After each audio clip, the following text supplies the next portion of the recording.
नमस्कार।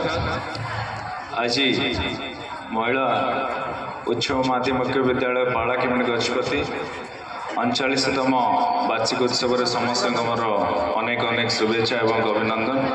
मंचरे आम समस्त प्रिय जिलापाल श्रीयुक्त विजय कुमार दास महोदय, प्रिंसिपल मानसी मैडम दास मैडम एवं सम्मानित अतिथि पूर्वतन यही कॉलेज प्रिंसिपल शंकर बक्सी महोदय एवं अन्य अतिथि वृंद को समस्त मो शुभेच्छा एवं शुभकामना।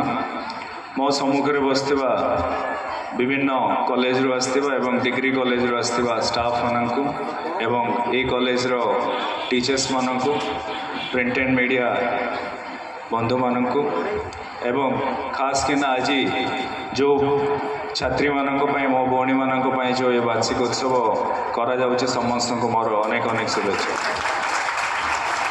समय अनेक है आउ आमे समय बर्बाद करवानी क्या माने अनेक वक्ता मैंने बहुत किसी कही सारे। खास किना आपण मैंने समस्ते जिलापाल महोदय को बहुत आदर सहित शुणुले, सी तांकर वक्तव्य रखिले।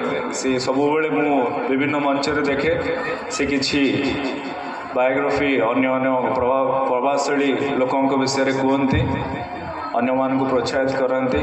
आज भी आपन को से हेनरी फोर्ड विषय कहले, जहाँ दरकार अच्छी लोक जा भितर जो गुरुत्वर टैलेंट अच्छी सी चिन्हट करार हूँ सबुठ बड़ कथा। से भगवान जदि आमर यही समाज रे यही पृथ्वी रे जदि सुंदर प्राणी किसी करछन्ति आमर भौणी मानक से माने होउछन्ति उच्च कोटिर माँ माने। आपण बिना समाज आगू जाई परिवानी। से आज यही पवित्र मंच मु कही रखी बहन मैंने आपण मैंने समस्त आगू बढ़त, आम समस्ते तुम सहित अच्छु।